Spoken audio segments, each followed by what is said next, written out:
All right, we shift our focus to this story now. Over 8 million tourists came to South Africa in 2023. Now, this is an increase of 48.9% from the 5.7 million tourists recorded in 2022. Statistics South Africa released the international tourism data today. The data indicates that in August of 2024, at least 2.3 million travellers entered and exited South Africa. They were made up of 642,448, which is 27% South Africans, residents rather, and 1,734,263, which is 73% foreign travellers.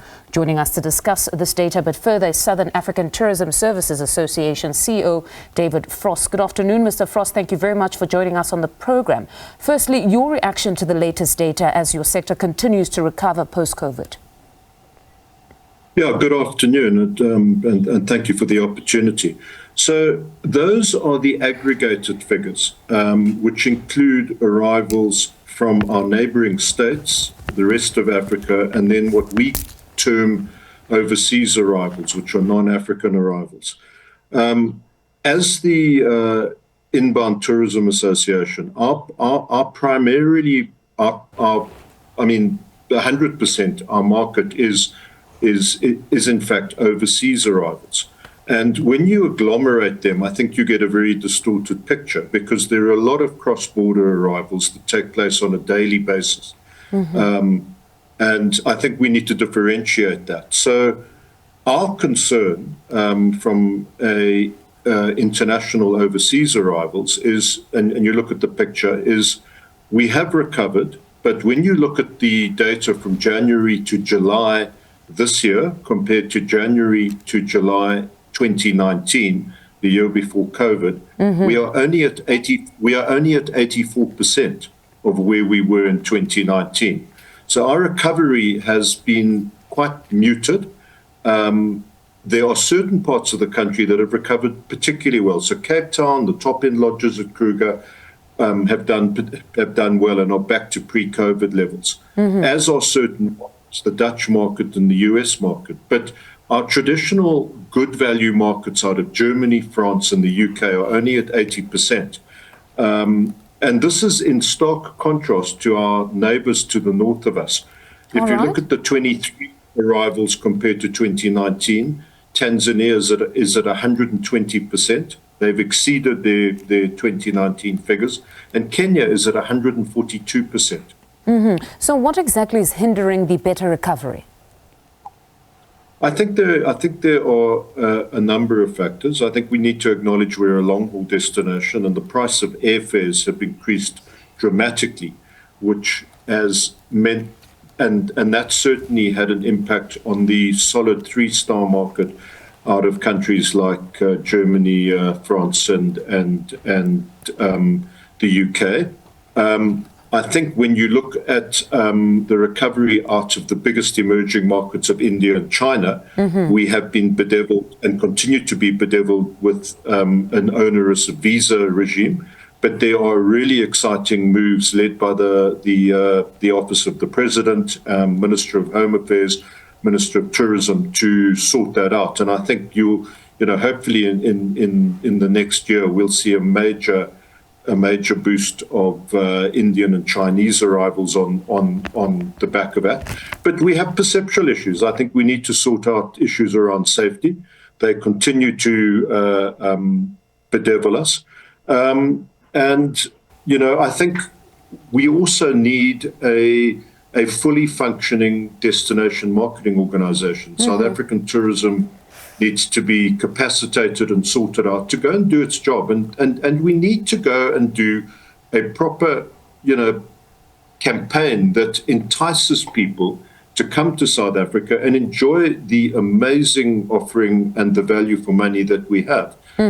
Although we have these perceptual issues as barriers to potential travellers, the one thing that we are world champions in is repeater rates. So we know when we get somebody here once, they see that it's safer, it's friendlier, it's cheaper, and they come back time and time again. So the trick is we need to get them in, and then we need to sort our infrastructure out. And I mean, perhaps something that hasn't been mentioned is there are certain access issues around roads. The road from And it seems that Joburg tourists rely on them to quite significantly. Because with just that data, but earlier on when I was perusing through it, it seems as though when we look at the breakdown, it seems tourists would really rely on the roads. So that's the mode of transport they would be using, whether we compare it to air travel, sea, the roads are quite important. No, absolutely. And I mean, you look at we've just been at a big conference up at Sun City. It's a major tourism node, but the road from Joburg through to Sun City is an appalling one. Equally, the road that, if you're traveling from Joburg and going through to Limpopo and Mpumalanga, the road from Belfast that goes through Dalstroom and Mashining and that thing it quite literally is a death trap. And we've had incidents of tourists being killed on that road. My plea to the president, Mr. President, is why don't we engage in a public works program and target key tourism nodes, put people to work, they will earn an honest and a regular wage. I mean, this is exactly what Franklin Roosevelt did after the Great Depression in America. And those incomes are then re-injected into the economy, and we can have a fiscal stimulus. Let's start thinking outside the box, Mr. President. We need to get this country working and functioning. So there's a plea from the cheap seats. Now, according to data, holidaying, David, continues to be the main purpose of visit. About 97% of all the tourists that came to the country were here on holiday, meaning South Africa remains a popular holiday destination. But I wonder, though, if you have ever seen significant changes at times when the country articulates or reiterates its foreign policy on several conflicts around the world. Do you see any movement ever so often? Sorry, could you just repeat that?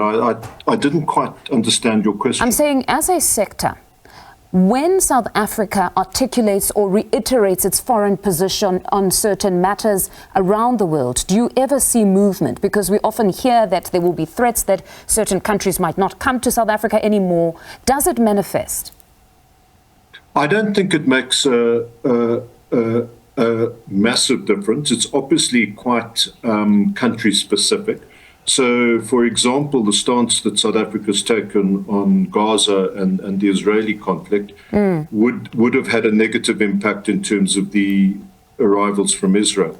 Israel is not one of our, top 10 source markets, but every market is indeed important, and it's something that I think we need to balance. But I mean South Africa taking a position on political matters has never been a major deterrent to tourism. We've been, as I say, the key emerging markets of India and China have been thwarted, and we've gone backwards in those markets compared to our main competitor, Australia, principally because we've had an onerous and a malfunctioning visa regime. But as I say, there really is there are exciting moves in the offing. We're moving to a trusted tour operator scheme in the short term to look at alleviating that pressure from India and China, and hopefully in the more medium term